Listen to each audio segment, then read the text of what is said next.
Em tempos de Covid, o cara se livrou do bolo, não é verdade, Duarte? Não precisou nem pagar um bolinho para nós, Pitoli, salgadinho. é verdade. Fez aniversário segunda-feira. Segunda-feira Não fez ficou nem um mais, sinalzinho do tipo assim, ó, mais vai ter um bolinho aí. Não teve nada. Um guaranazinho, pelo Nada, menos, né? Nada. Ficamos na seca aqui. Tá. Havia uma expectativa muito grande, né? Segunda-feira, um bolinho, né? Já pensou? Nada, Porque hoje é nada. segunda-feira, Edgar Miguel faz aniversário, não é quinta, né? Tá difícil, estamos na seca aqui, bolinho de Edgar que é nada. Mas um rapaz esbelto desse, acho que nem bolo come, viu, Pitoli? Mas que seja. A gente come, né, Pitoli? Então, Pô. eu ia pensar no próximo, né? Exatamente. Tá empatia. certo, Ele ensina a gente isso e não faz, né? Não praticou, né? Pois é, vamos falar com ele? Será que ele ainda quer falar com a gente? Ô, Edgar, feliz ano novo de vida para você, atrasado, com muita saúde, muita sorte, muito sucesso. Segunda-feira foi seu dia e a gente lembrou aqui, viu, querido? Eu sei que vocês lembraram. Vocês merecem muitos pedaços de bolo. Eu devia ter mandado um motoboy levar para vocês, com certeza. E olha, eu como muito, viu? Você sabe que gente ruim não engorda, né? Então, o meu caso se comprova facilmente isso. Edgar, o tempo ficou curto para a conversa, mas é sempre importante te ouvir. Éden já vem com uma frase, aquela tipo assim que o feitiço vira contra, né? Você acabou publicando, Éden já pega e já devolve para você. É claro, Qual mas é? sempre quero saber. Edgar, tem uma frase da Marisa de Lima que diz o seguinte: se você soubesse o que pensa saber, o que você saberia? Olha, eu vou contar a história dessa frase. História. É porque essa frase, ela tem uma história forte, né? Na verdade, vocês não sabem, mas Marisa de Lima é minha esposa. Olha só. Tá? Agora imagina você ouvir isso com 1 ano de casado, ou seja, 26 anos. Olha, cuidado com a data. Da sua esposa. Imagina, se você soubesse, Edgar, o que você pensa saber, resiste o casamento depois disso. Contextualizando assim, claro, não vou querer que você conte em que momento aconteceu, mas ela tem um viés advertência, um viés, aquele alfinete lustroso. Qual o viés da frase? Olha, o viés da frase foi de advertência, e tem que ser de advertência. Porque, olha só, é uma frase que nos fala da necessidade de humildade. Né? É de uma arrogância, é de uma insensatez, de uma não lucidez brutal a gente imaginar que a gente sabe, que as coisas que a gente sabe são suficientes, são totais, são suficientemente abrangentes, né? Então, assim, quando alguém te coloca, se você soubesse o que você... Ou seja, se você soubesse realmente aquilo que você acredita que você já sabe, ou seja, que você já enxerga tudo, que você já tem a lucidez, a clareza sobre tudo, porque quando a gente chega nessa posição, né, Pitoli, Éden e todos aí presentes, a gente se acomoda, a gente se ensoberbece, a gente se paralisa e a gente se coloca numa posição de autossuficiência, de superioridade inadmissível. Inadmissível porque irreal, porque ilusória, porque pouco saudável, né? Então, é uma frase muito interessante, evidentemente que não só para os casamentos, não é? Onde nós precisamos ter uma relação de parceria e jamais de superioridade em nenhum dos polos, né?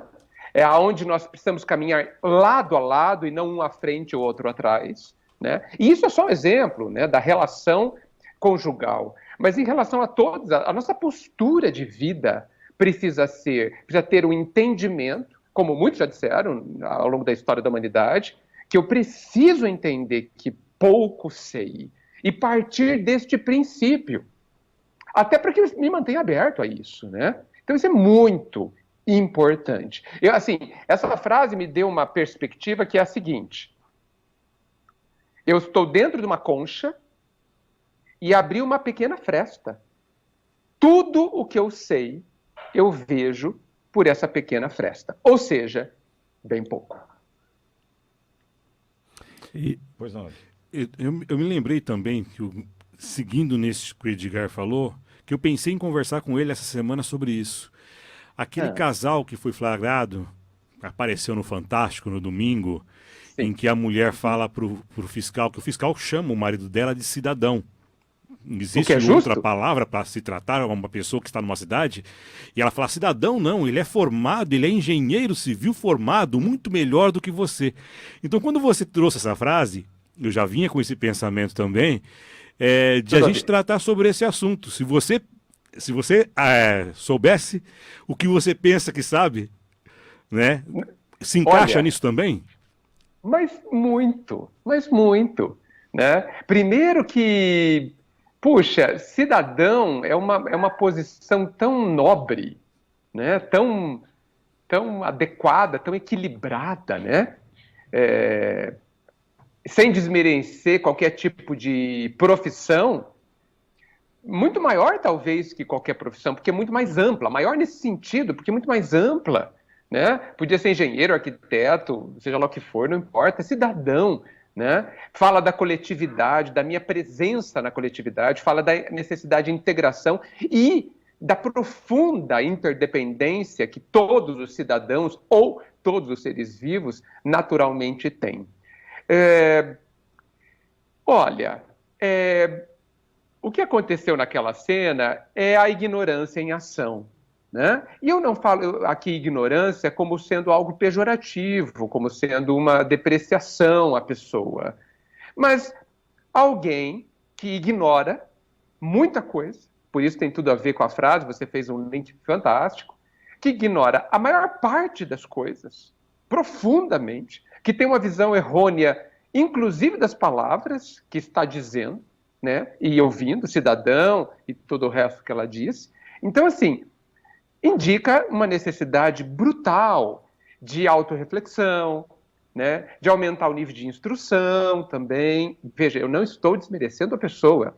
Para mim, isso é uma realidade que não necessariamente envergonha ninguém, principalmente quando a gente é consciente dela, né? E se coloca numa posição adequada, não humilhante, não inferior, adequada à nossa posição, referenciada pelos outros, né? Então, assim, é muito triste a gente ver a cena, com certeza. É uma cena que vem nos falar cada vez mais fortemente da necessidade de educação, e eu não estou falando só de instrução, vocês sabem, de educação que envolve ética, respeito, etiqueta, que envolve generosidade, né? Mas, de certa forma, a gente fica entristecido de ver o quanto nós somos carentes da educação verdadeira, né? Mas você fez um link fantástico, Éden. Agora, também tem... até estava lendo aqui a letra do Pacato Cidadão do Skank, dentro do álbum O Calango e tal, lá de 1995, né? Que foi Pacato Cidadão, né? Sim. Hoje, Edgar, ao mesmo tempo, né? As pessoas estão com uma dificuldade de interpretação. Eu fico imaginando hoje a dificuldade que muitos da nossa idade teriam para decifrar o enunciado de um problema de matemática do ginásio. A gente está com dificuldade disso para interpretar situações, né?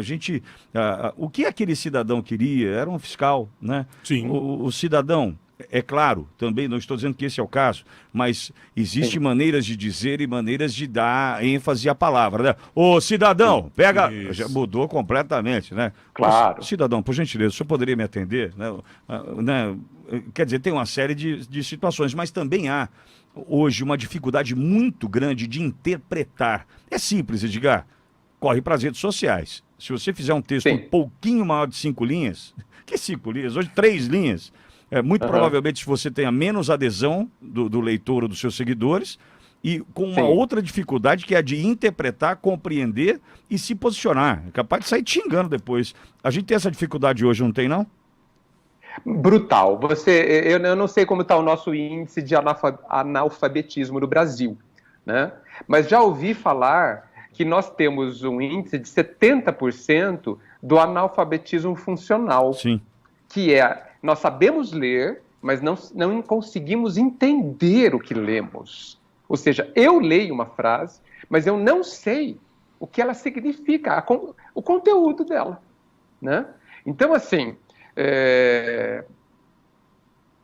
é uma das maiores pobrezas que existe, uma condição dessa, né? E é muito interessante você ter tocado nesse assunto, Pitoli, porque um pouquinho antes da gente entrar ao vivo, eu estava lendo um texto, inclusive numa rede social, contando uma história de um escravo americano, né, na época da escravatura lá ainda, onde ele descobriu, e depois se alfabetizou, ele descobriu que parte da estratégia dos escravocratas era manter os escravos analfabetos, né? Se possível, o mais que eles podiam, sem nenhum tipo de desenvolvimento intelectual, porque isso os manteria escravo. Porque quanto menos você pensar, quanto menos lúcido você for, e aí eu estou colocando a palavra lúcido para englobar toda a capacidade de raciocínio, a capacidade de refletir, de ser crítico, de ter pensamento crítico, vamos chamar de lucidez isso, né? Crítico sobre mim, sobre tudo. Quanto menos crítico eu for, mais escravo eu me mantenho naturalmente, sem tantos esforços externos, sem tanta necessidade de repressão externa. Então, nós, como cidadãos, nós, como povo, nós precisamos entender que a nossa liberdade, ela precisa ser conquistada, e não no sentido externo, a partir do externo, mas a partir do sentido interno. Eu serei livre quanto mais lucidamente conseguir pensar. Quanto mais lucidamente for crítico, quanto mais equilibradamente conseguir refletir sobre as coisas que acontecem dentro e fora de mim. Então, nós vivemos uma situação cada vez mais de escravos quando a gente não sabe interpretar uma simples frase. Só para terminar... Isso é muito grave, principalmente para os responsáveis de uma família. Aí na letra do Pacato Cidadão tem um trecho assim: e tracei a vida inteira planos tão incríveis, tramo de tramar, tramo à luz do sol, apoiado em poesia e em tecnologia, agora à luz do sol.